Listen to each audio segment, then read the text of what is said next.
नमस्कार, वंदे मातरम, भारत माता की जय। फाइनली 3 दिन पहले नवाब मलिक का बेटा छूट गया। नहीं, वो शायद शाहरुख खान का बेटा था। नवाब मलिक का मेरे से इसलिए बोल गया क्योंकि जितनी चिंता नवाब मलिक दिखा रहे थे, लग तो यही रहा था कि उनका बेटा है। चलो ठीक है।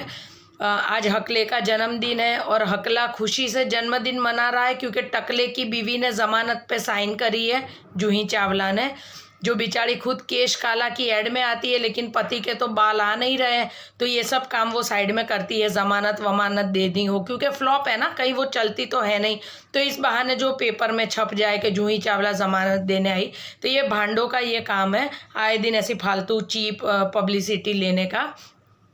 दूसरा कि मुझे इतना बुरा लग रहा है, हमारी न्याय व्यवस्था थूकते तो है ही हम उनके ऊपर, क्योंकि इन लोगों ने अपना ईमान बेच दिया है, ऐसा मुझे लग रहा है। निर्भया की माँ एक स्त्री होने के बावजूद उसको 8 साल तक जिस कोर्ट ने उसको टल्लाया, जूते घिसवा दिए, लेकिन जब लगा कि ये औरत सिस्टम के सामने नहीं झुक रही है, इस वजह से फांसी का फैसला सुनाना पड़ा। जबकि ये 24-25 साल का लड़का, ड्रगेडी नशेड़ी, जो आगे चल के पूरे यूथ को खराब कर सकता है, जो समाज को कतई अच्छा मैसेज नहीं गया है, वो जज साहब हर रोज़ फ्री होकर तारीखें दे रहे थे। एक सामान्य इंसान जब एक छोटा सा भी गुनाह करता है ना, तो उसके लिए 3-3 महीने की तारीखें पड़ जाती है, लेकिन जज साहब आर्यन खान के केस में अव्वल दर्जे के फ्री बैठे थे और उनके पास और कोई काम नहीं था। तो इतनी शर्म आती है इस देश में। आप अगर सिस्टम वालों के सामने किसी का मर्डर भी कर दो तो आप गुनहगार नहीं हो, अगर आपके पास पैसे की ताकत है।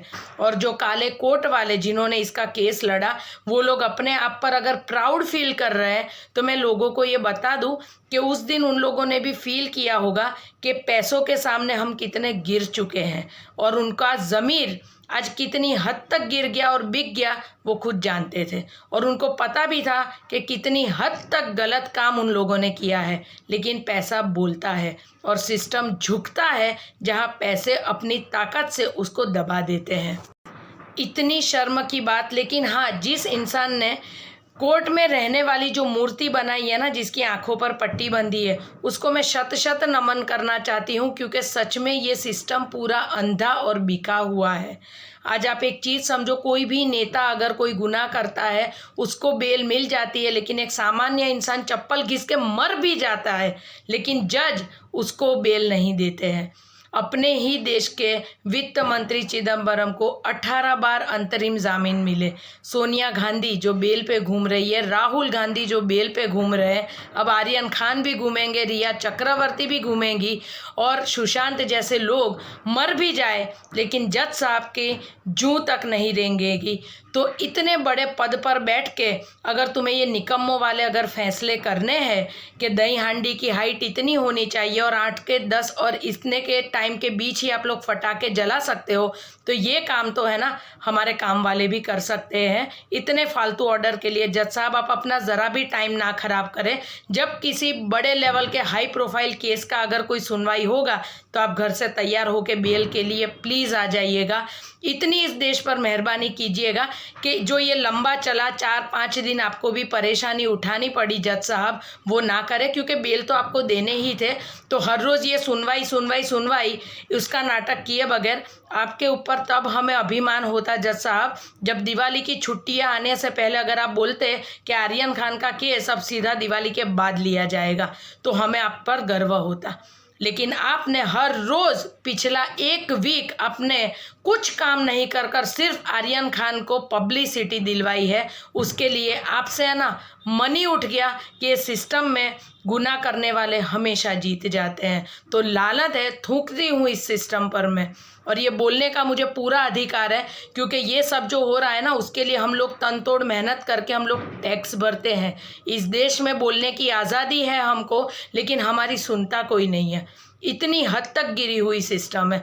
आज 80,000 कमाने वाला आज 300 रुपया पगार लेने वाले मजदूर से रिश्वत लेते हुए नहीं डरता है। आज एक पुलिस वाला 20-50 रुपये लेकर छुट्टा हो जाता है, उसको कोई डर नहीं है। नेता गुनाह करते हैं, उसको कोई डर नहीं है।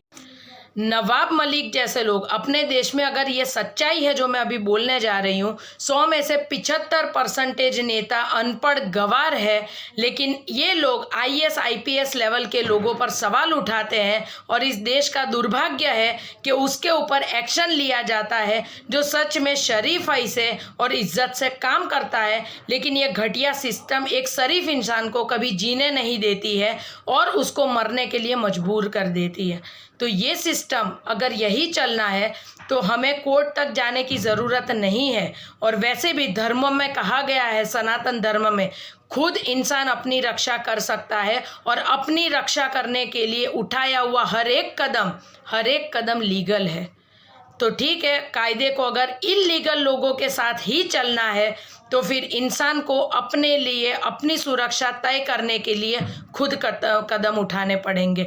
जज साहब के भरोसे ना रहे, क्योंकि आप जैसे आली माली लोगों के लिए इनके पास कोई काम नहीं है। हाई प्रोफाइल केस में जहां वो हर 10 मिनट में टीवी में दिखे, वो पब्लिसिटी की भूख के लिए इन लोगों की वो ताकत नहीं है कि हाई प्रोफाइल केस को 4-5 महीने तक की तारीख दे दे। और आज भी अगर जज साहब का ज़मीर मरा नहीं है तो आर्थर रोड में सड़ रहे कितने ऐसे कैदी हैं कि जो आपको भी शायद पता होगा कि वो लोग किसी और के गुनाह अपने सर पर ओढ़ कर बैठे हैं सिर्फ इसलिए कि उनके परिवार में 2 टाइम की रोटी चल सके। तो ऐसे लोगों को बाहर निकालिए, जबकि आपके खुद के सामने लालू प्रसाद यादव जो बीमारी का बहाना करके आपसे ज़मानत लेकर गया, वह चुनावी रैलियां कर रहा है और जज साहब में इतना दम नहीं है कि वो उसको बोल सके कि तू जेल में आके बैठ जा, क्योंकि आप लोग बिके हुए हो, इतनी हद तक गिर चुके हो कि आप अपने घर वालों से पता नहीं कैसे आप लोग नज़र मिलाते हो।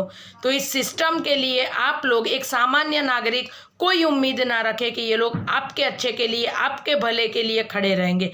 ये लोग सिर्फ पैसे वाले के लिए अपना कानून चलाते हैं। और जिन काले कोट वालों ने ये काले काम कर कर ये किया है, उनको मैं बोलना चाहती हूँ कि यही काम करने के लिए अगर आपको पढ़ाई लिखाई करनी थी तो शायद आप ना करते, तो देश में इतने अनपढ़ लोगों में 4-5 और हो जाते तो इस देश को कोई फ़र्क नहीं पड़ता। लेकिन पढ़े लिखे होने के बावजूद ऐसे लोगों को बेल दिलवा कर पूरे समाज में एक गंदा चरित्र लेकर जाने वाले लड़के को अगर आप सपोर्ट कर रहे हो तो आप आने वाली पीढ़ी को नष्ट कर रहे हो, जिसका पाप आपको यहीं भुगतना है। इतना ही कहना चाहूँगी कि एक सामान्य इंसान इस देश में इज्जत से जी नहीं सकता है। वंदे मातरम। भारत माता की जय।